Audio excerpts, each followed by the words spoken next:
Please welcome Texas Representative Jasmine Crockett.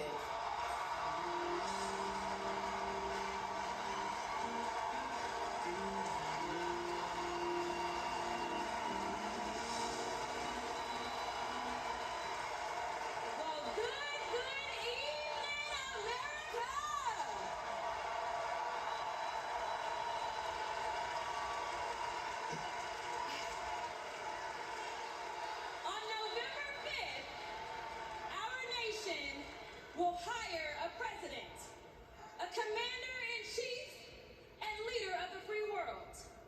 So let's compare their resumes, shall we? One candidate worked at McDonald's while she was in college at an HBCU.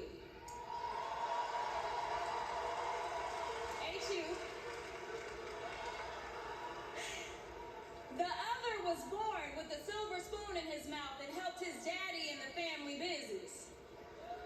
Housing discrimination, that is. She became a career prosecutor while he became a career criminal. With 34 felonies, 2 impeachments, and 1 porn star to prove it.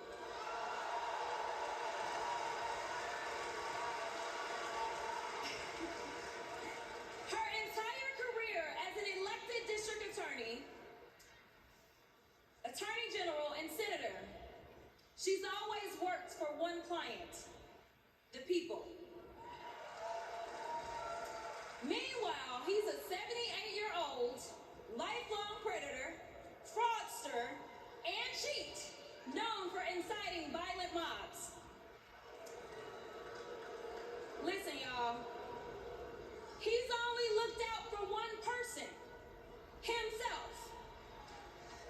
As women are dying, he is bragging about overturning Roe.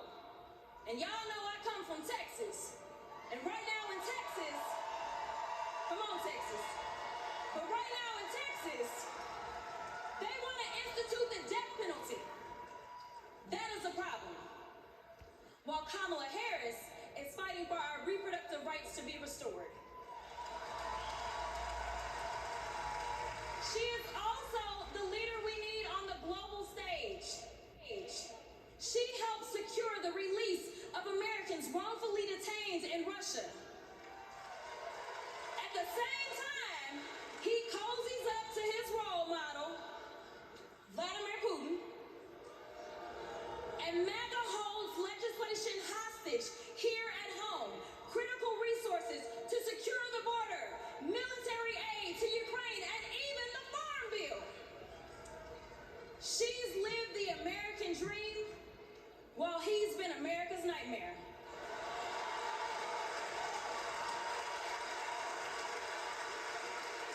America, looking at the 2 choices before you, who would you hire? Donald Trump? Kamala Harris.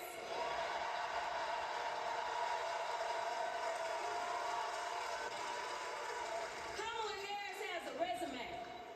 Donald Trump has a rap sheet.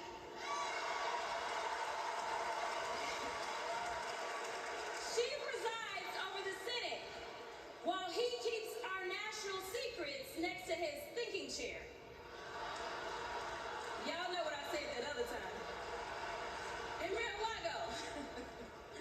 Well, Donald Trump wants to put our 1787 Constitution through his Project 2025 paper shredder and make every day January 6th.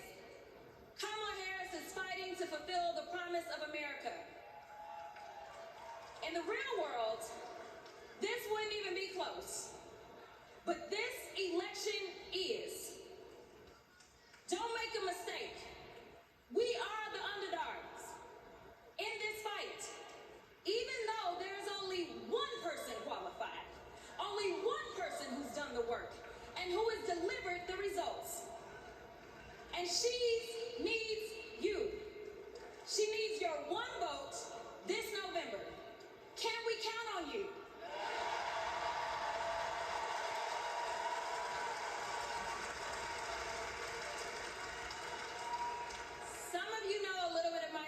Some of you don't, so let me tell you. I was a public defender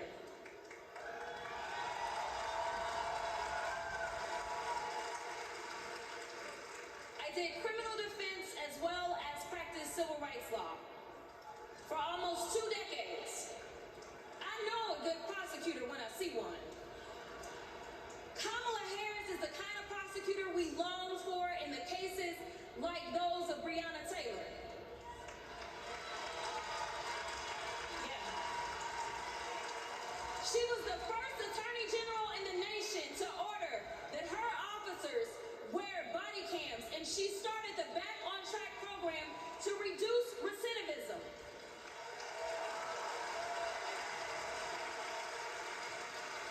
Listen, y'all, she did all these things because she genuinely cares about people. She sees each person as just that, a person, not a statistic. She's proven that since the first day she stepped into a courtroom and said what y'all already heard Hillary say. I did not copy out her speech. I just want y'all to know. She walked into that courtroom and said, Kamala Harris for the people. And she meant that.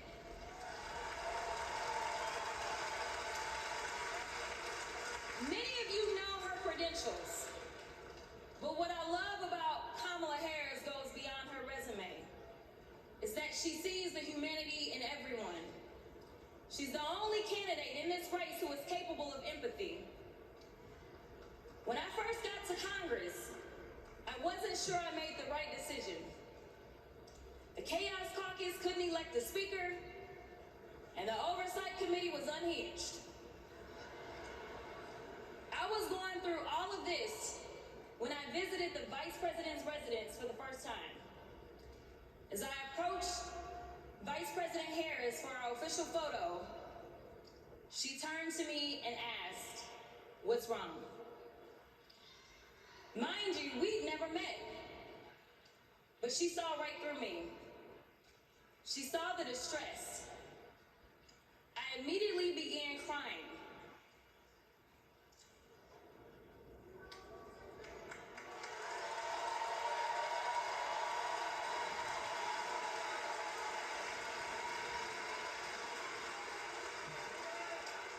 And the most powerful woman in the world wiped my tears and listened.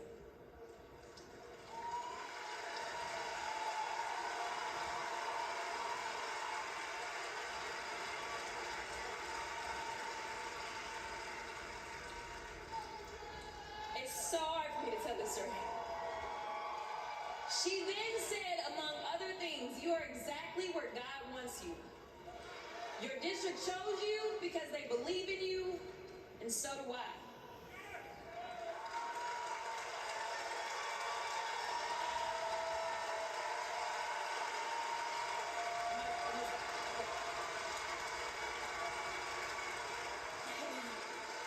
The next month, I went viral for the first of many times to come.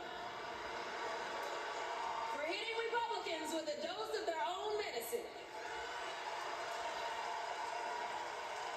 That brief but impactful interaction gave me my legislative legs, and I've been running ever since.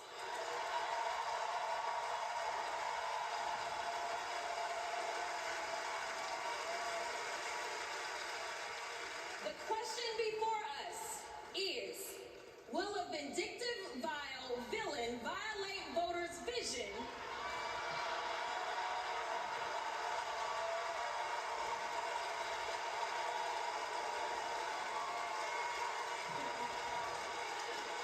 for a better America or not? I hear alliterations are back in style. We deserve better. We deserve a president who can be a bright light in a sea of darkness. One who will pull us forward, because we won't go back. Amanda Gorman said it best. There's always light if only we are brave enough to see it. If only we are brave enough to be it. Kamala Harris showed me that light. And America, when she is our president, together we will shine as that beacon of hope and freedom around the world once more. God bless y'all.